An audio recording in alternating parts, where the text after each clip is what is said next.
நண்பர்களே, நாம் இன்னைக்கு ஒரு சூப்பரான லோ காம்படிஷன் ஜாப் பற்றி பார்க்க போகிறோம். இந்த ஜாப்போட நேம் என்னன்னு பார்த்தீங்கன்னா ட்ரேட்ஸ்மேன். அதாவது ஐஆர்இஎல்னு சொல்லப்படக்கூடிய ஒரு மத்திய நிறுவனத்தின் கீழே இயங்கக்கூடிய ஒரு பணித்தளத்திலேருந்து வேலை வந்திருக்கு. அதற்கு அவங்க தரக்கூடிய ஊதியம், அதாவது ஸ்டைஃபண்ட் ட்ரெயினிங்லேயே அவங்க வந்து உங்களுக்கு 20,000 தராங்க. உண்மையிலே சூப்பர். அவங்களோட மந்த்லி சேலரி நியர்லி 35,000லேருந்து 80,000 வரைக்கும் கொடுக்குறாங்க. இந்த மாதிரி ஒரு அருமையான ஜாப்புக்கு அவங்க எதிர்பார்க்குற குவாலிட்டி என்னன்னு பார்த்தீங்கன்னா, நீங்க 10த் முடிச்சிருக்கணும், அல்லது ஐடிஐல எலக்ட்ரீஷியன் ஆர் ஃபிட்டர் முடிச்சிருக்கணும். உங்களோட வயசு 18லேருந்து 50 எதுவாக இருந்தாலும் பரவாயில்ல. வீடியோ பிடிச்சிருந்தா லைக் அண்ட் ஷேர் பண்ணுங்க. மறக்காம நம்ம சேனலை சப்ஸ்கிரைப் பண்ணுங்க. தேங்க்யூ. நண்பா, நாம இப்போ ஐஆர்இஎலோட அஃபிஷியல் நோட்டிஃபிகேஷன் ஓப்பன் பண்ணியாச்சு. நோட்டிஃபிகேஷன் நம்பர் எதுன்னு பார்த்தீங்கன்னா 26. அங்கே நிறைய நோட்டிஃபிகேஷன் இருக்குது. நீங்கள் மாற்றி எதையும் டவுன்லோட் பண்ணிடுறாங்க. ஐஆர்இஎலோட கெரியர் பேஜில் போனீங்கன்னா 3வது நோட்டிஃபிகேஷனாக இருக்குது. இப்போ நம்ம பார்க்க போகிறது இந்த நோட்டிஃபிகேஷனோட டீட்டெயில்ஸ் பார்க்க போகிறோம். இது இவங்க வெளியிட்டிருக்கக்கூடிய நோட்டிஃபிகேஷனுக்கான பேர் என்ன பார்த்தீங்கன்னா draughtsman trainee on regular basis. அதாவது ட்ரேட்ஸ்மேனுங்கிற போஸ்டிங் எடுத்துருக்காங்க. உங்களை ஃபஸ்ட்டு ஸ்டார்டிங் ட்ரெயினியாக தான் எடுப்பாங்க. அதுக்கப்புறம் 1 இயருக்கு அப்புறம் உங்களை பெர்மனன்ட் எம்ப்ளாயியாக மாற்றுறாங்க. ஓகே, இந்த ஐஆர்இஎல் என்னன்னு பார்த்தீங்கன்னா இது ஒரு சென்ட்ரல் கவர்மெண்டோட அண்டர்டேக்கிங் கம்பெனி. அதாவது மத்திய அரசால் நடத்தக்கூடிய ஒரு நிறுவனமாகும். இது என்ன பண்ணுறாங்கன்னு பார்த்தீங்கன்னா இந்தியாவில் இருக்கிற ரேர் எர்த் மெட்டீரியல்ஸ், அதாவது நம்ம இப்போ கூடும்கால அணு உலை இருக்குது, அதுக்கு தேவையான உலோகங்கள் போன்ற மெட்டீரியல்ஸை வந்து நிலத்திலேருந்து எடுத்து அதை வந்து ரிசர்ச் செஞ்சு கவர்மெண்ட்டுக்கு முறையாக சப்மிட் செய்கிறாங்க. மற்றும் எனர்ஜி ரிலேட்டட், இப்போ நிலக்கரியாக இருக்கட்டும், அந்த மாதிரி நிறுவனங்களுக்கும் ஐஎஸ்ஆர்ஓ போன்ற விண்வெளி ஆராய்ச்சி நிறுவனங்களுக்கும் இவங்களுக்கான மெட்டீரியல் வந்து சப்ளை பண்ணி கொடுக்குறது, அதுக்கான ரிசர்ச்சை கம்ப்ளீட் பண்ணி கொடுக்குறது இந்த நிர்வாகம் தான் பண்ணுது ஐஆர்இஎல்ங்கிறது. இதுக்கான ஹெட் ஆஃபீஸ் மும்பையில் இருக்குது. நம்ம தமிழ்நாட்டில் எங்கே இருக்குதுன்னு பார்த்தீங்கன்னா மணவாளங்குறிச்சிங்கிற இடத்துல இவங்களுக்கான ஆஃபீஸும் பிளான்ட்டும் இருக்குது. இவங்க நம்மளுக்கு 15/3, அதாவது மார்ச் 3ஆம் தேதி வரைக்கும் கொடுத்துருக்குறாங்க. அது வரைக்கும் நம்மளுக்கான அப்ளிகேஷனை போட்டுக்கலாம். இந்த வேலைக்கான கல்வி தகுதி பார்த்தீங்கன்னா ஐடிஐ முடிச்சிருக்கணும். ஐடிஐல எலக்ட்ரீஷியன் அல்லது ஃபிட்டர் முடிச்சிருக்கணும். அல்லது ப்ரோ நான் 12th தான் முடிச்சிருக்கேன்னா நீங்கள் 10th + 12th சயின்ஸ் பேக்ரவுண்டில் இருக்கணும். சயின்ஸ் பேக்ரவுண்டில் முடிச்சிருந்தீங்கன்னா உங்களுக்கான வேலையும் இருக்குது. ஐடிஐ முடிக்கலைனாலும் பரவாயில்ல. இதற்கு அவங்க தரக்கூடிய ஊதியம் என்னன்னு பார்த்தீங்கன்னா 20,000 ரூபாய் தராங்க. இந்த 20,000 ரூபாய் எதுக்குன்னு பார்த்தீங்கன்னா ஸ்டைஃபண்ட். ஸோ உங்களுக்கான ஸ்டைஃபண்ட் வந்து 20,000 தராங்க. சேலரி பார்த்தீங்கன்னா 22,000லேருந்து தொடங்கி 88,000 வரைக்கும் இருக்குது. இது வந்து பேசிக் தான்.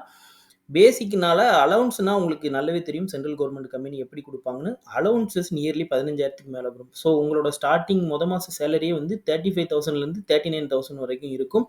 இதற்கான பணியிடன்னு பார்த்தீங்கன்னா முழுக்க முழுக்க தமிழ்நாட்டில் தாங்க இருக்க போகுது.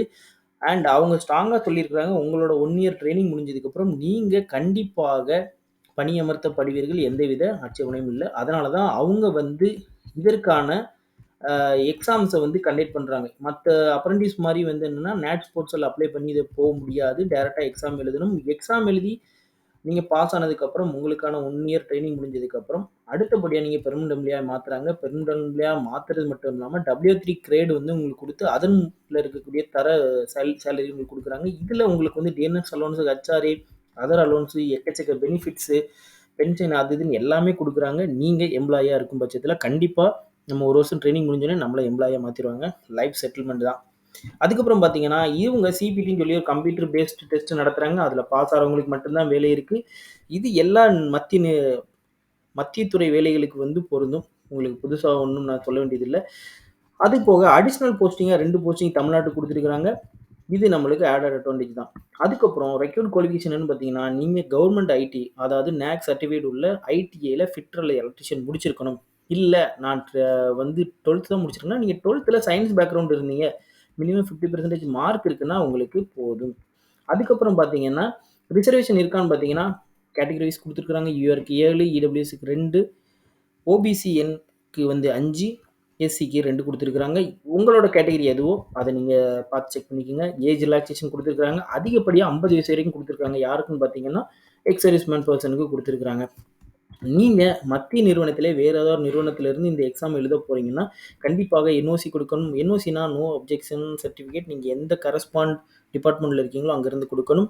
மோட் ஆஃப் செலெக்ஷன் பார்த்தீங்கன்னா ஒரே ஒரு ரிட்டன் டெஸ்ட்டு முடிஞ்சோடனே ஒரு ஸ்கில் டெஸ்ட் இருக்குது. Written test computer based test 100 question கேட்குறாங்க. 100ல் நீங்கள் மினிமம் 40 மார்க் எடுத்தால் போதும். No negative mark.